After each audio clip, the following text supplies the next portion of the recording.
How Bruce Lee applied Jeet Kune Do principles in an unexpected outdoor environment. There are stories about Bruce Lee that circulate in gyms, in dojos, in internet forums, and in the kind of quiet corners where people who have dedicated their lives to the martial arts tend to gather. Most of those stories are exaggerated. Some are outright fiction. But some of them, the ones told by people who were actually there, or people who trained closely with the man, carry something in them that feels undeniably real. A texture. Oh wait. The particular quality of something that actually happened. This is one of those stories. And before we get into it, I want you to understand something about who Bruce Lee actually was at this point in his life, not the legend, not the poster, not the slow-motion movie icon freeze-framed in yellow tracksuit. I want you to understand the man. Because the story we're going to tell today isn't really about a fight. It never is with Bruce Lee.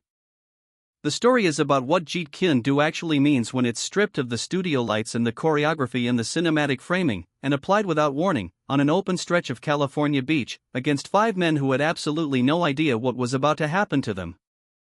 So let's start there. Let's start with the man, the moment, and the philosophy he carried with him everywhere he went, including to the beach. The man at the peak of everything by 1972, Bruce Lee was, by any reasonable measure, on the verge of becoming one of the most recognizable human beings on the planet. He had just come off 2 back-to-back smash films in Asia. The Big Boss had hit screens in 1971 and shattered box office records across the region. Then Fist of Fury arrived and broke those records all over again. Film critic Blake Howard wrote at the time that Lee was cresting the wave of international superstardom. For his third film, The Way of the Dragon, released in 1972, Golden Harvest gave him complete creative control: writer, director, star, and fight choreographer all in one. Nobody in Hong Kong cinema had ever had that kind of autonomy before. He was 31 years old.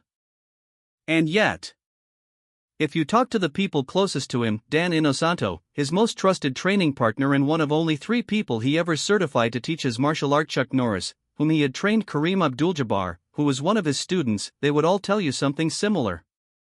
Fame had a weight to it that Bruce was constantly trying to manage. He had always been, in the words of biographer Matthew Polly, an extreme extrovert, restless, charismatic, charged with a kind of electrical energy that filled rooms. But that same intensity that made him magnetic also made him exhaustible in a way that pure physical training never could. Bruce Lee was never physically tired. People who saw him train marveled at what seemed like inexhaustible reserves of endurance and strength. What drained him was the noise. The expectations. The ceaseless performance of being Bruce Lee. So when the demands of a film production in Hong Kong would ease, even slightly, Bruce would seek the quiet.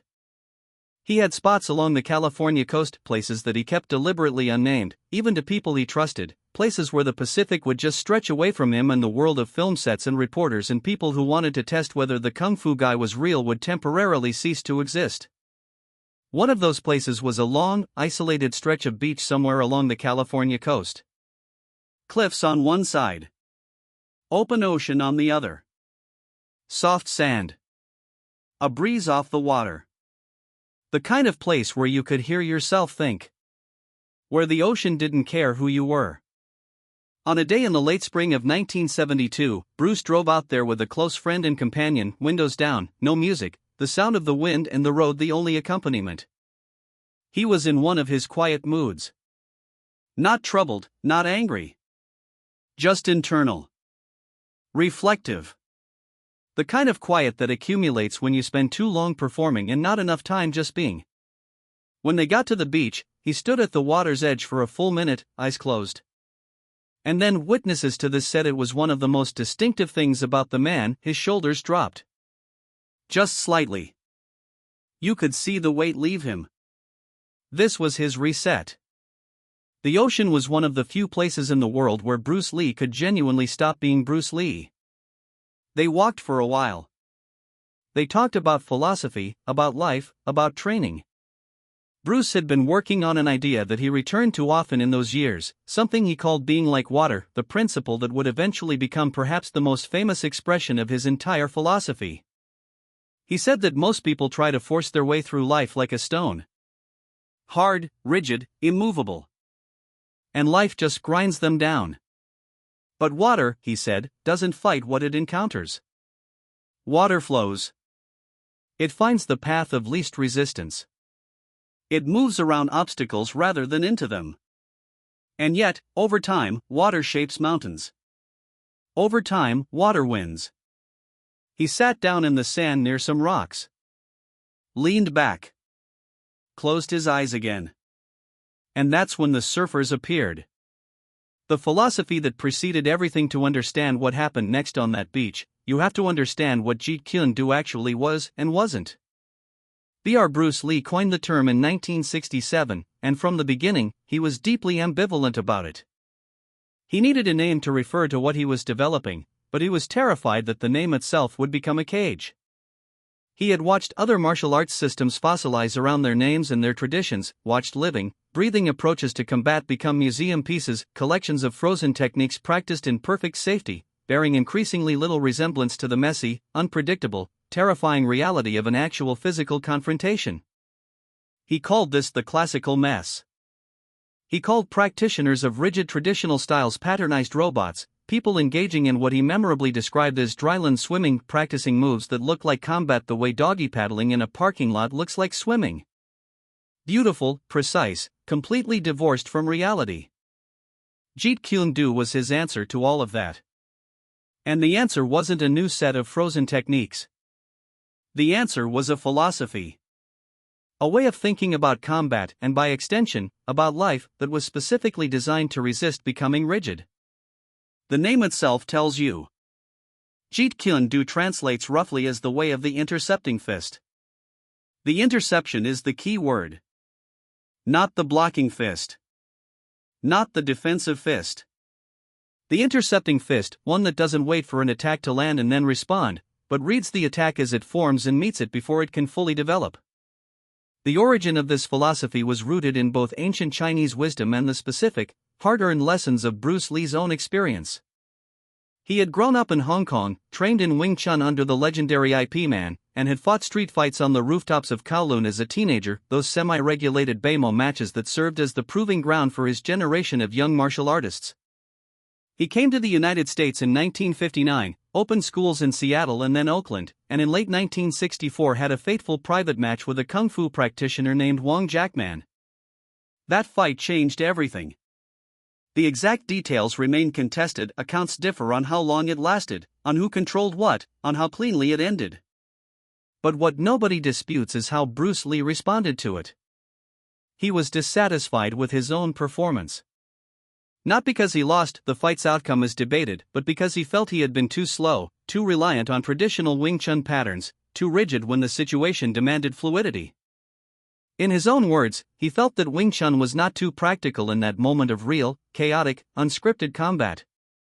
What followed was one of the most remarkable episodes of self-directed reinvention in the history of martial arts. Bruce Lee spent the next 3 years systematically dismantling every assumption he had about how fighting worked. He began training in boxing, studying the footwork and the straight-line punching mechanics of Western fighters. He began studying fencing, absorbing its concepts of timing and distance and the stop hit, the counterattack that intercepts an attack in progress rather than waiting for it to complete. He studied judo and grappling. He ran. He lifted weights in a way no martial artist of his era did, understanding that functional strength was not incompatible with speed and flexibility. He studied anatomy to understand where strikes would produce the most mechanical effect with the least wasted energy. And through all of it, he was guided by a single overarching principle that he derived from Taoist philosophy, particularly from the Tao Te Ching of Lao Tzu. Wu Wei. Effortless action. The idea that the most powerful response to any situation is one that works with the natural forces at play rather than against them. That resistance itself is waste. That power comes from alignment, not from brute force. From this emerged the 3 core guiding principles of Jeet Kune Do: simplicity, directness, and freedom. No wasted motion. Straight to the point. No attachment to any single approach or technique.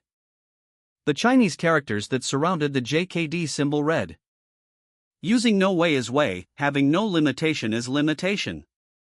He wrote in his private notebooks. The best defense is to keep the offensive. Do not be assertive, but adjust to the object. He described the practitioner of JKD as someone who absorbs what is useful, discards what is useless, and adds what is specifically their own. This philosophy, fully formed and constantly evolving, was what Bruce Lee carried with him to that stretch of California coastline in the late spring of 1972. It lived in his body the way surfing lives in a surfer's body, not in the conscious mind, not in a rulebook, but in the reflexes, the balance, the automatic and natural responses that come only from years and years of repetition until the technique itself disappears and only pure, natural expression remains. An outdoor environment that rewards no rigidity. There is something worth dwelling on here before we get to the confrontation itself, because the setting of this story matters in ways that go beyond atmosphere. A beach is a terrible place to fight in the traditional sense. A gymnasium, a dojo, a training floor, these are controlled environments, flat and predictable, designed to make the practice of techniques as clean and repeatable as possible. A beach is none of those things. The sand shifts beneath your feet. What feels like solid ground in one moment collapses under weight-bearing pressure in the next. A committed forward lunge buries your lead foot and kills your momentum. An aggressive charge drives your body into terrain that refuses to cooperate. The famous horse stance, which Bruce had publicly criticized at the 1964 Long Beach tournament as impractical, is even more absurd on sand, where the stability it's meant to provide vanishes completely. The sun angle changes the visual field. Glare off the water can temporarily blind anyone facing the ocean. The wind changes sound. Footsteps are muffled. The rhythmic crash of the waves creates a constant ambient noise that masks approach sounds, making spatial awareness even more important than usual. And then there is the psychological dimension. A beach is a social, public space. People are present. There are observers. The social dynamics of a confrontation in a place like this are fundamentally different from the contained and private dynamics of an indoor fight. There is an audience dynamic to manage. There is the performance of masculinity, of status, that public confrontation in a social space inevitably carries with it. Traditional martial arts systems, trained obsessively in controlled gym environments with flat floors and compliant training partners, tend to produce practitioners who are excellent at controlled gym environments and dramatically less effective in anything else. This was precisely Bruce Lee's critique. He called training without real adaptation to different conditions dryland swimming. The movement is there, the muscle memory is there, but the actual fluid environment in which it needs to function is absent. Jeet Kune Do, by contrast, was designed for exactly this. It was designed for reality. For uneven surfaces and unexpected angles and psychological pressure in multiple opponents and all of the chaotic, unscripted, inconvenient variables that real confrontations introduce. That beach, that specific stretch of shifting sand, with the Pacific rolling in and the glare cutting off the water and the wind carrying away the sound, was not a problem for Bruce Lee's martial art. In a way, it was a demonstration of why his martial art existed. And it was about to demonstrate that. 5 men and a challenge that couldn't be walked away from. There were 5 of them. They came from up the beach, surfboards under their arms, wetsuit tops tied around their waists. Built the way years of paddling through heavy surf builds you, not the sculpted geometry of a weightlifter, but something denser and more functional. The kind of physical development that comes from a body that has been fighting the ocean for years and has learned to win more often than it loses. The leader was the biggest. Around 6 feet 2 inches, perhaps 6 feet 3. Wide shoulders. Thick forearms. He moved with the relaxed, rolling ease of someone who was very comfortable with his body and its capabilities. They weren't coming toward Bruce specifically. Not at first. But as they drew closer, one of them noticed who was sitting in the sand with his eyes closed, and the nudge went around the group and the laughter started. Not laughter at something funny. The other kind of laughter, the kind that is a performance, a signal to the group and to the target both. Bruce still had his eyes closed. They stopped maybe 10 feet away, arranged in a loose semicircle. The leader tilted his head and looked down at the man in the sand the way someone looks at something they're deciding whether to take seriously. "Hey, isn't that the kung fu guy?" Bruce didn't move. What followed was the particular kind of escalation that has repeated itself throughout human history whenever ego and public space and physical confidence converge. The leader stepped closer. He pushed the question louder. He performed for his friends, and his friends performed for him, and the whole thing built its own momentum. One of the younger ones, a kid with bleach blonde hair, clearly wanted no part of it, and tried twice to back away from what was happening. But momentum is a difficult thing to stop once it has started. Bruce opened his eyes when the leader crouched down directly in front of him. There was no anger in his face. No fear. He looked, according to the account of the person who was there, like a man watching clouds pass. Something between observation and patience, and the particular quality of someone who has done this so many times that nothing about it is surprising anymore. "Can I help you?" The voice was even. Polite. And then came the question that this particular kind of confrontation always eventually arrives at. Is Kung Fu actually real, or is it just movie stuff? Bruce said it was real. The leader laughed. He pointed out that Bruce didn't look particularly tough. That he was 5 feet 7 inches. That he probably weighed 130 pounds in wet clothes. He had 4 friends with him, and they had all spent years in real fights in the water and on the beach. He said, "I think Kung Fu guys are weak." There it was. The line. Bruce stood up slowly. No rush. No performance. He brushed the sand off his shorts in the unhurried way of a man who is not concerned with what is happening. He told them he didn't want any trouble. The leader said neither did he. He just wanted to see what Bruce had. Bruce read the group then. You could see it, the person present said, in the quality of his attention. The way his gaze moved from face to face without dwelling. Measuring weight distribution. Reading breathing. Noting the nervous one in the back, the blonde kid, who had already sent 2 signals that he was not fully committed to whatever this was becoming. Noting the leader's need to perform, the way his posture shifted every time he glanced at his friends. Noting the 2 in the middle who were following rather than leading.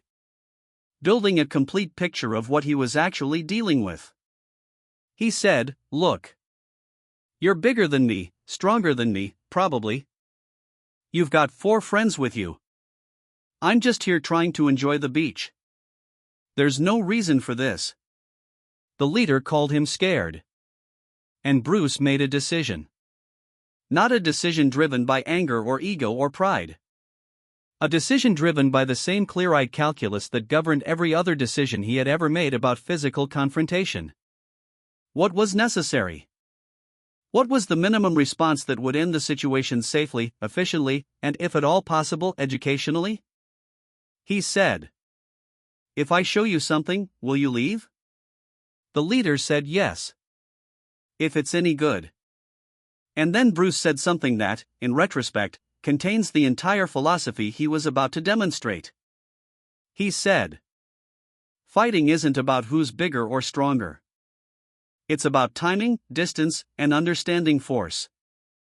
Most people think you have to be aggressive to win a fight. That's not true. You just have to be efficient." The leader rolled his eyes and told him to stop talking and do something. Bruce said, "I need you to throw a real punch. Not a fake one. A real one like you mean it." The leader squared up. Brought his hands into a loose boxing stance. The group went quiet. The blonde kid took another step backward. Bruce stood completely relaxed. Hands at his sides. Open. Loose. Every formal combat science in the world would have told you that he was in the most vulnerable possible position. No guard. No weight transfer. Nothing to suggest he was ready for anything. The leader threw the punch. Economy of motion. The principle that made 6 inches do what yards cannot. The punch was fast. Faster than you'd expect from a man that size. A straight right hand with full commitment behind it, the kind that doesn't pull back at the last moment, the kind that if it lands does genuine damage. It didn't land. What happened in the next 2 seconds is worth examining slowly, because what it illustrates is the first and perhaps most fundamental principle of Jeet Kune Do: economy of motion. The idea that the most effective response to any attack is the smallest one that works. Not the most dramatic. Not the most visually impressive. The most efficient. Traditional martial arts, in Bruce Lee's experience and analysis, were afflicted with a chronic tendency toward excess. Grand circular blocks. Wide sweeping parries. Elaborate footwork patterns. All of these movements were designed, in the controlled and cooperative environment of a dojo, to look powerful and precise. In the real world, they shared one crippling flaw. They took time. And in a real fight, time is the only currency that actually matters. Bruce's movement was not a jump. Not a leap. Not a dramatic sidestep. It was a shift. 6 inches, perhaps. A small rotation of the upper body, the head moving just far enough laterally that the incoming fist found only air. Nothing more than what was absolutely required to create clearance. In that fraction of a second, the leader's full commitment, all of his weight, all of his forward momentum, all of his mass, was transformed from a threat into a liability. He was extended. He was moving forward. He was, in the language of Jeet Kune Do, off balance in every sense of the word. Physically, because his weight was now passing its own center of gravity, and strategically, because the attack he had committed to had found nothing. What Bruce did next was not a counterstrike in the traditional sense. It was a redirection. His left hand came up lightly, with the barely there contact of someone brushing dust from a sleeve, and found the leader's extended arm. Not to block it. Not to push it away. To guide it. A small, circular motion that took the energy already present in the movement and redirected it a few critical degrees further along its existing path. The leader's own momentum did the rest. His body pivoted. His balance broke in the direction he was already moving, and he stumbled past Bruce. And as he went, Bruce's right hand came up in an open palm and struck him once in the back of the shoulder, precisely placed, perfectly timed, and the leader went face-first into the sand. From the outside, it looked almost gentle. That was the point. This is the essence of the JKD principle called non-telegraphing. One of the most common failures in traditional martial arts, Lee argued, is the habit of announcing your intentions before you act. A fighter who draws his striking hand back is telling his opponent exactly what's coming. A fighter who shifts his weight before kicking is writing the word kick in the air a full half-second before the kick arrives. These telegraphs exist in traditional training because they make techniques easier to practice cooperatively. Your partner can respond appropriately because your body has pre-announced the motion. In a real fight, telegraphing is an invitation to be stopped. Bruce Lee's techniques were specifically trained to remove all of this. Strikes that initiate from a neutral position. Kicks that launch without weight transfer. Movement that creates no anticipatory shape. The body that can act before its intention becomes visible is a body that cannot be preemptively defended against. On that beach, against that first punch, Bruce deployed economy of motion with the precision of someone for whom this was not a performance or a technique being executed consciously, but simply the natural response that decades of training had made automatic. He moved exactly as much as the situation required. Nothing more. The sand under their feet, which would have punished any larger movement, barely registered beneath his. The shift was so small it almost seemed like he hadn't moved at all. Water and redirection. When their force becomes your tool, the second surfer moved almost immediately after the first hit the sand. He wasn't thinking. He was reacting, which is exactly what Bruce had anticipated. Anger makes people predictable. This is one of the quieter truths that Jeet Kune Do teaches, embedded not in any explicit principle but in the overall philosophy of reading and responding to the whole person rather than just the incoming technique. An angry person is a person whose emotional state has taken partial control of their strategic decision-making.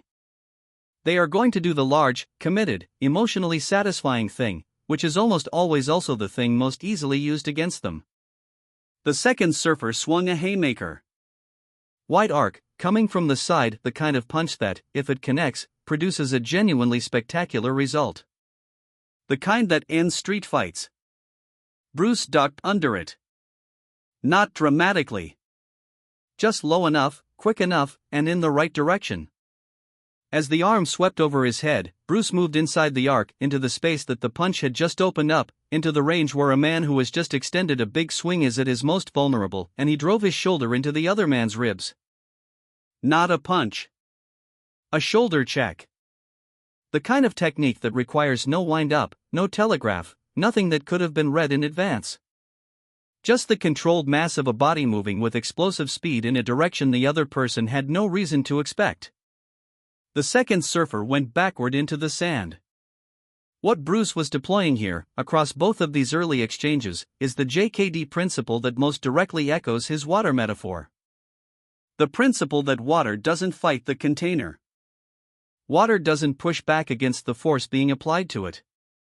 Water yields, and in yielding, it finds the path that turns that force in the direction it was already going, just a few degrees further. When the leader threw his punch, Bruce did not meet the energy of that punch with opposing energy. He didn't block it and counter. He received it, accepted the direction it was traveling, and sent it just a little further along that trajectory, far enough that the man's own commitment became the thing that put him on the ground. "You punched yourself," Bruce would tell him later. "I just moved." This is Wu Wei in its most literal physical expression. Effortless action. Not the absence of action, but action that works so completely with the existing forces in a situation that it requires no force of its own to produce its effect. A river doesn't push rocks out of its way. The river flows around the rocks, and the rocks, over time, become smooth. Over time, the river carves the canyon. In those 2 seconds of contact with each man, Bruce Lee exerted less physical force than most people use to open a car door. The results on the sand told a different story. The Tao Te Ching, which Bruce had studied deeply and quoted often in his private notebooks, addresses this directly in chapter 78. Nothing in the world is as soft and yielding as water, yet for dissolving the hard and inflexible, nothing can surpass it. Bruce had not just memorized this passage. He had trained it into his body over the course of 2 decades until it became instinct. The beach was the perfect classroom for this lesson, though nobody had planned it that way. The sand itself operates on this principle. Try to run hard on dry sand and you lose ground. Move lightly, with less committed force, and you move faster. Fight the beach and the beach wins. Cooperate with it and it carries you. The surfers, ironically, understood this better than most. They had spent years learning to ride energy they didn't create. They knew that a wave that can crush a boat can also carry a person to shore, depending entirely on what that person does with the force being offered to them. They just hadn't yet understood that the man sitting in the sand next to their boards had been applying that same principle to human confrontation for the better part of his entire life. Awareness, range, and the geometry of multiple opponents' 3 were still standing. 2 of them came together, not by conscious tactical decision, but because they were close to each other and both moved at the same moment. This is the smart thing to do against a single opponent. Divide his attention. Create a targeting problem he can't solve. Bruce had anticipated this too. Not because he had psychic foreknowledge of what they would do, but because this is what people do. In the notebooks he would eventually compile into the Tao of Jeet Kune Do work that he had begun during his 1970 back injury recovery, lying immobilized and turning his enforced stillness into one of the most comprehensive explorations of martial philosophy ever written. He had addressed multiple opponents specifically. The principle was stark. Never let them surround you. Keep them in a line. Make them obstacles for each other. Against 2 men coming from opposite sides, the instinct of most fighters is to try to split their attention, to process 2 threats simultaneously. This fails. Human attention is singular. You cannot fully monitor 2 attack vectors at once, and any decision you make about one leaves the other partially unaddressed. Bruce didn't split his attention. He solved the geometry. The man on the left threw a punch. Bruce sidestepped, caught the wrist with the lightest grip, and pulled. Not a strength move, a timing move. He redirected the man's own forward momentum, used it to increase his velocity, and aimed him directly at his friend coming from the right. They collided, a confused tangle of arms and weight and broken rhythm, and in the brief, disoriented moment that followed, Bruce was already moving again. A side kick to the first man's knee. Not designed to injure, Bruce would explain this carefully afterward. Designed to temporarily disrupt nerve signal transmission, to buckle the leg, to put the man down without breaking anything. The angle and placement of the strike mattered enormously. Hit differently, lower, with a different angle, Bruce would say, and the knee breaks. Hit as he hit it, and the man is down and sore and nothing is permanently damaged. Then a palm strike to the second man's chest. Open hand, perfectly centered on the sternum, aimed not at the surface but through it, into the space 6 inches behind it. The diaphragm seized. The man sat down hard in the sand, trying to breathe. 4 down. 15 seconds. The fifth man, the blonde kid who had wanted no part of this from the beginning, stood with his hands up. He had made the correct decision before the situation even started. He just hadn't been able to get his friends to make it with him. Bruce looked at him. Smart, he said simply.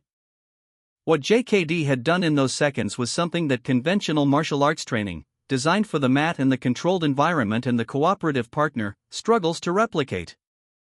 It had processed a dynamic, unexpected, outdoor confrontation between one person and 5, on an unstable surface, without a warm-up, without preparation, without any of the conditions that traditional training optimizes for. It had done so because Jeet Kune Do is specifically not designed for the mat. It is specifically not designed for cooperative partners and flat surfaces and prearranged sequences. It was designed for reality. For sand and adrenaline and multiple opponents and the cognitive fog that accompanies genuine threat. Bruce Lee had recognized that fight he had with Wong Jackman in Oakland in 1964 as a failure, not because he had lost, the outcome remains disputed, but because he had been forced to think. He had been forced to consciously execute patterns rather than simply respond. And in the gap between thinking and doing, things happen that shouldn't. JKD exists in that gap. It trains to close that gap entirely. After the sand. Teaching without a classroom what happened after those 15 seconds is, in many ways, the more remarkable part of the story. The leader was on his feet, spitting sand. His face was red. He looked at his friends scattered around him in various states of recovery and confusion, and something in him deflated.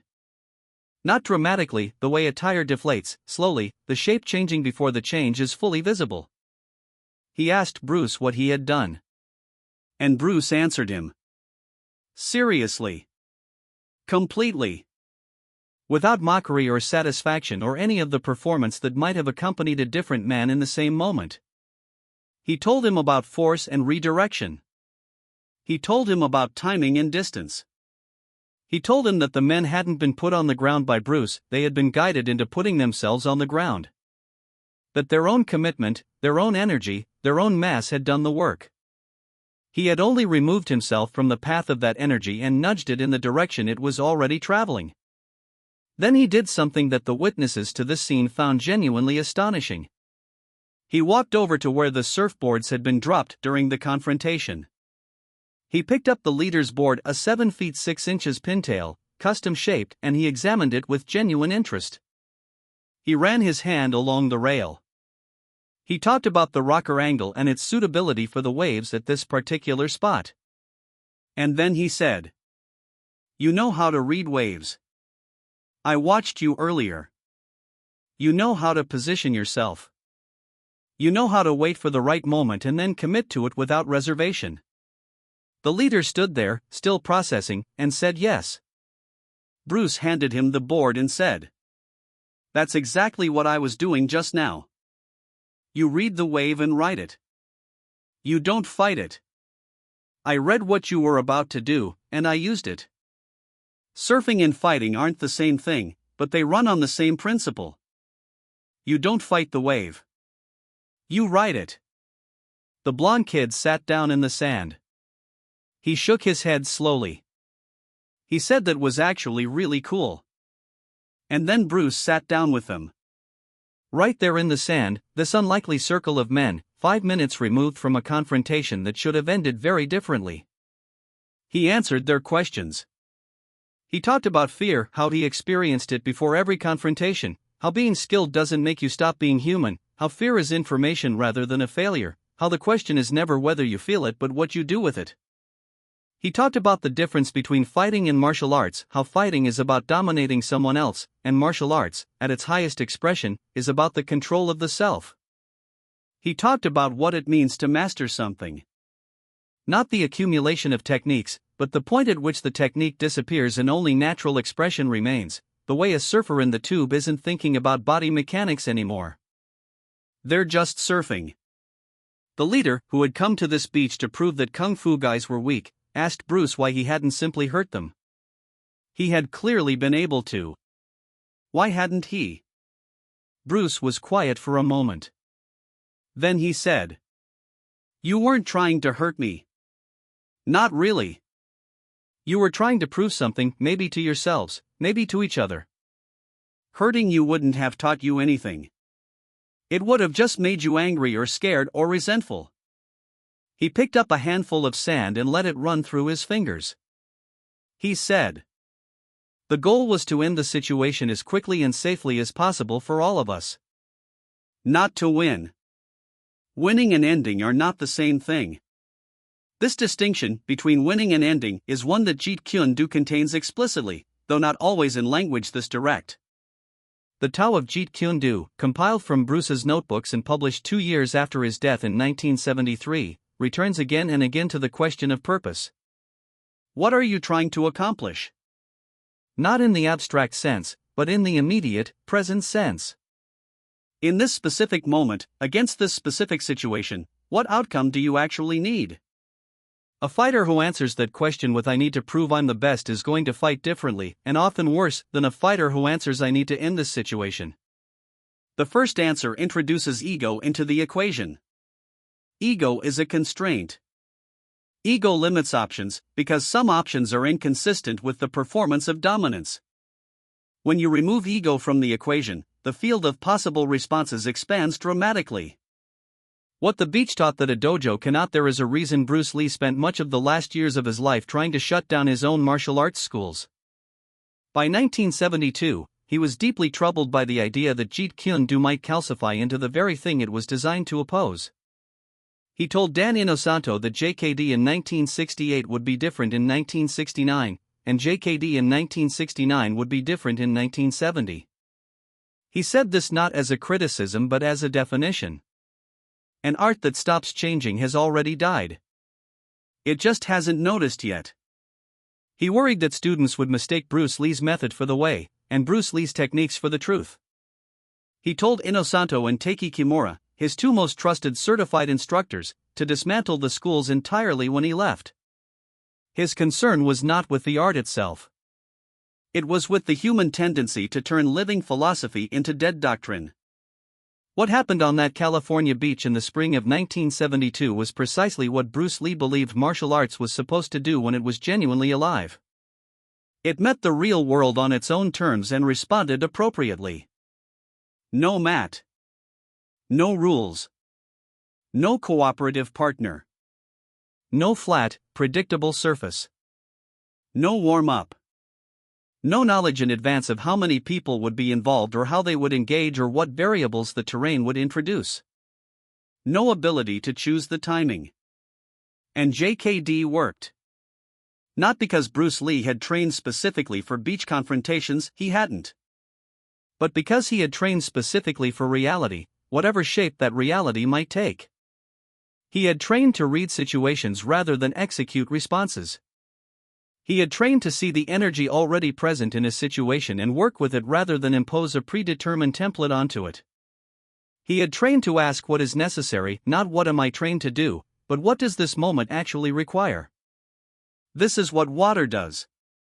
A river doesn't have a plan for any specific obstacle it will encounter. It has a fundamental responsiveness to the reality in front of it. Blocked here, it goes around. Diverted there, it finds another path. pooled in a low place, it waits until it's full enough to continue. It moves with the world rather than against it, and in doing so, over time, it is the most powerful force on the surface of the earth. Bruce Lee understood this not as poetry but as physics. Not as metaphor but as method. The water principle wasn't a motto. It was a training philosophy. It was the reason he cross-trained in boxing and fencing and wrestling and every other discipline he could find, not to collect techniques, but to develop a fundamental responsiveness to force and space and timing that transcended any single system's limitations. The beach demonstrated it perfectly because the beach is exactly the kind of environment that every rigid system fails in and every adaptive system thrives in. The moment they understood, there's a detail in the way this story ends that carries more weight than any of the physical events that preceded it. When the leader finally shook Bruce's hand, genuinely this time, not the aggressive performance of the earlier exchanges, and said he was sorry for the way they had behaved, Bruce did something that surprised everyone there. He said, "Thank you for being willing to listen. A lot of people can't do that after their ego takes a hit." The leader laughed at that. A real laugh. He said his ego hadn't just taken a hit, it had been comprehensively dismantled. Bruce said, "Good. Ego is the enemy of learning. You can rebuild it later, stronger, based on something real instead of something imagined." As the group gathered their boards to leave, the quiet surfer, the one who had taken the palm strike and had been sitting thoughtfully for most of the conversation, turned back. "Hey, Bruce. Yeah.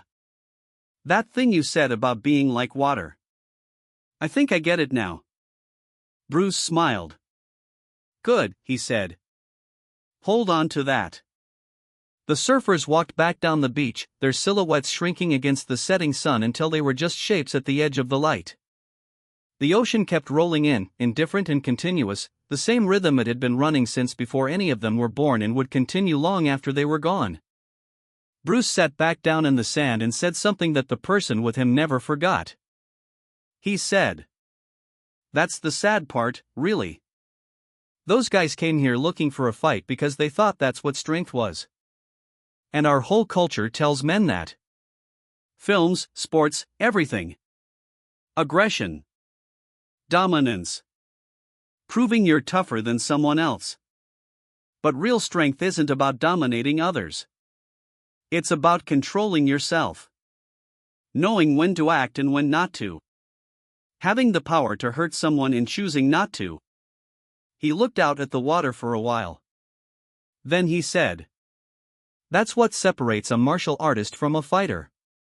That's what separates wisdom from ego." He never mentioned the incident again. Not to anyone. Not that day, not in any recorded interview or private conversation in the remaining 14 months of his life. For him it was simply a moment that had happened, an opportunity to express what he believed, and then it was done. The ocean kept coming in. What this moment tells us about everything: Bruce Lee died on July 20, 1973, at 32 years old. The exact cause remains medically disputed, a hypersensitive reaction to a prescription painkiller, producing a cerebral edema, possibly compounded by overtraining, and a decision the previous year to have his sweat glands surgically removed for aesthetic purposes on film, which affected his ability to regulate body temperature. He died 6 days before Enter the Dragon, the film that would have made him an American superstar, reached theaters. He was 32 years old. The Tao of Jeet Kune Do, compiled from his notebooks and published in 1975 by his widow Linda Lee, contains more than 800 aphorisms across 72 topics, ranging from technical striking mechanics to Taoist philosophy to personal growth. Dana White, the founder of the UFC, has publicly called Bruce Lee the father of mixed martial arts, a description that captures something true about the organizational principle of JKD, which anticipated the cross-training and adaptability revolution in combat sports by 3 decades. But what happened on that beach in 1972 was not a mixed martial arts demonstration. It was not a technical showcase. It was a living expression of a philosophy that said combat is not about the domination of others but about the honest reading of reality and the most appropriate, efficient response to what that reality actually requires. Jeet Kune Do had been designed in a backyard in Oakland, refined in a home gym in Bel Air, written in tiny 2 by 3-inch pocket notebooks carried everywhere, tested in private sessions with students like Dan Inosanto and Kareem Abdul-Jabbar and Chuck Norris. But its deepest test was never the prepared environment. Its deepest test was always the moment of genuine surprise, the moment when the prepared environment falls away and what's left is just a person and a situation and the question of what they are actually made of. On a strip of California coastline, against 5 men who came looking to prove that Kung Fu was fake, with sand shifting under everyone's feet and the Pacific rolling in without any opinion on the matter, Jeet Kune Do passed that test. Not because it won a fight. Because it turned a fight into a conversation. Because it saw, in 5 men whose aggression was really confusion about what strength means, an opportunity for something more useful than victory. Because it treated the whole situation as water treats an obstacle, not as an enemy to be overcome, but as a reality to be read, flowed around, and ultimately shaped. The strongest person on that beach never wanted to prove it. And that was the entire point. If this story means something to you, if the idea that true power is about control rather than domination, about reading reality rather than imposing on it, resonates with something in your own life, then this is the kind of story this channel exists to tell. Not just the battles and the tactics and the famous names, but the human beings behind the legends. What they believed, how they lived it, and what it can still teach us across the decades. Hit the like button if you stayed with this one. Subscribe if you want more stories like it. We have a lot more to tell, these stories where the most important moments happen far from any camera, in places no one expected, between people the history books barely mention. And the next time life puts you in a situation that feels impossible, remember a man sitting in the sand with his eyes closed, facing 5 people who thought they had the advantage. He didn't fight the wave. He rode it.